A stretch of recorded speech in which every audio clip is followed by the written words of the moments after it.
एक भुला दी गई जगह पर एक जंगल हुआ करता था। लोग इसे कानाफूसी वाला जंगल कहते थे। इसकी कहानियां मशहूर थीं। यहाँ के पेड़ पत्तों की सरसराहट में बातें करते थे। जानवरों के पास पुरानी समझदारी थी। यह अजूबों और खतरों की जगह थी। आन्या, एक जवान लड़की जिसके बाल आग जैसे लाल थे और उसके अंदर एडवेंचर की प्यास थी, फॉरेस्ट के पास रहती थी। बचपन से ही उसने कानाफूसी वाले जंगल की कहानियां सुनी थीं। आन्या इसके रहस्यों को जानना चाहती थी। एक दिन उसके गांव में एक अजीब सी बीमारी फैल गई।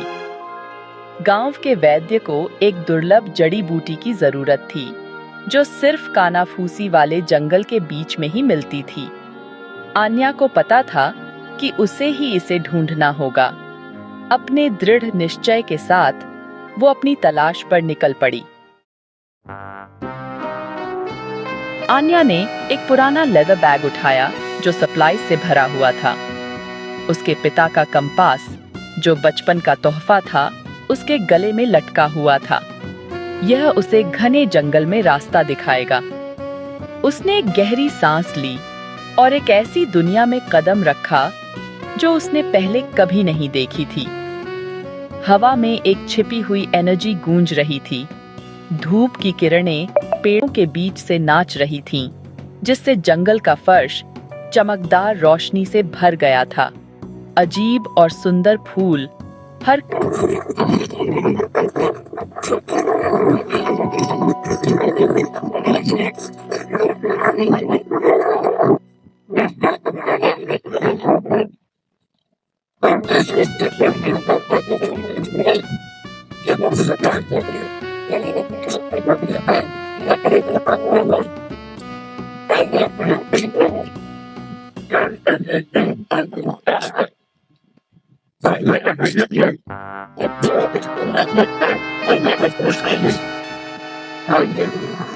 जंगल के अंदर आन्या को एक खुली जगह मिली।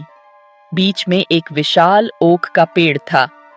आन्या उस पेड़ की ओर खींची चली गई। जैसे ही वह ओक के पेड़ के पास पहुंची, उसके पत्ते धीरे से सरसराए।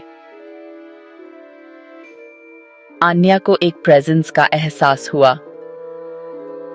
ओक के पेड़ ने उसे रात के लिए आश्रय दिया। जैसे ही वह सोने लगी, उसे उम्मीद की किरण नजर आई।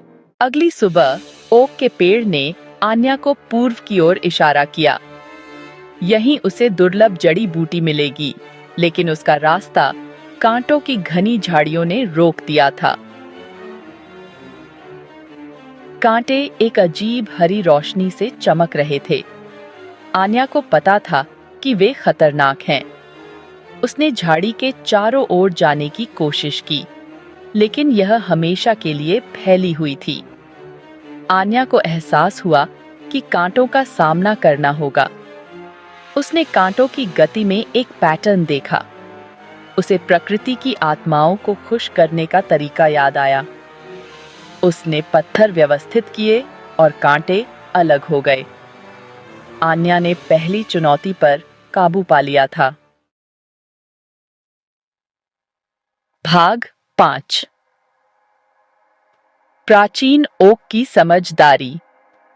जैसे जैसे आन्या कानाफूसी वाले जंगल में आगे बढ़ती गई, उसने कई अजूबे देखे। रंगीन कांच के पंखों वाली तितलियां पेड़ों के बीच से उड़ती हुईं। छोटे झिलमिलाते हुए जीव अंडरग्रोथ में रहस्य की बातें फुसफुसाते थे। उसने हिरणों का एक परिवार भी देखा, जिनके कोट्स चांदनी की तरह चमक रहे थे। हर रात आन्या प्राचीन ओक के पेड़ पर वापस लौट आती। वह अपनी खोजों को साझा करती और मार्गदर्शन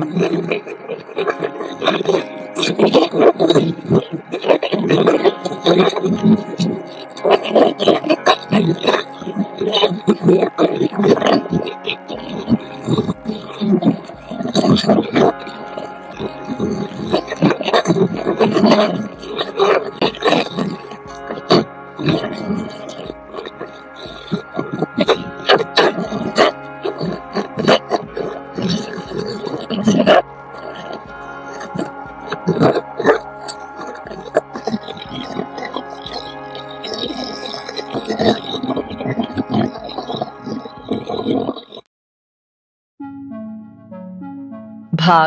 6। चमकती नदी का रहस्य। नए दृढ़ संकल्प के साथ आन्या प्रकाश की नदी को खोजने के लिए निकल पड़ी। और भी गहरा और घना होता गया। जब उसकी उम्मीद कम होने लगी तो उसने उसे देखा।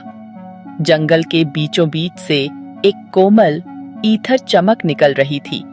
जैसे ही आन्या करीब आई, उसे एहसास हुआ कि यह एक नदी है, लेकिन उसके पानी में चांदनी दिखाई नहीं दे रही थी। वे तरल तारों की रोशनी की तरह एक आंतरिक प्रकाश से झिलमिला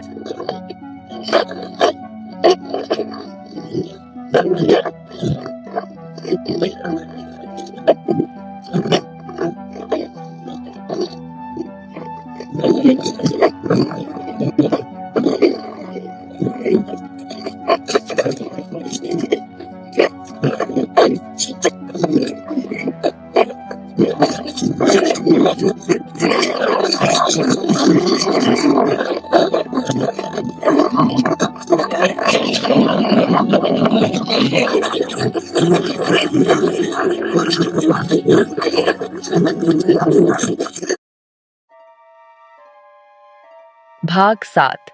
आन्या की जीत। एक गहरी सांस लेते हुए आन्या ने नाव को चमकते पानी में धकेल दिया। उसका दिल उत्तेजना और घबराहट दोनों से तेज धड़क रहा था। नदी उसे नीचे की ओर ले गई। जंगल प्रकाश और छाया का धुंधला सा दृश्य बन गया। यात्रा एक सपने जैसी लगी। अंत में नदी आन्या को विपरीत किनारे पर ले आई। उसके पैर कांप रहे थे, लेकिन उसकी आत्मा ऊंची उठ रही थी। उसके सामने सॉफ्ट रोशनी से नहाया हुआ एक छिपा हुआ ग्लेड था, और ग्लेड के केंद्र में एक एकल नाजुक फूल उगा था। उसने ध्यान से फूल को तोड़ा, जंगल को उसके उपहार के लिए धन्यवाद दिया। उसने कानाफूसी वाले जंगल की चुनौतियों का सामना किया था और विजयी हुई थी। भाग 8। जंगल का पाठ। आन्या अपने गांव लौट आई।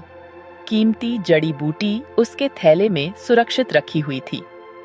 ग्रामीणों ने खुशी मनाई। गांव के वैद्य ने दवा तैयार की। बीमारी कम होने लगी। आन्या को नायक के रूप में सम्मानित किया।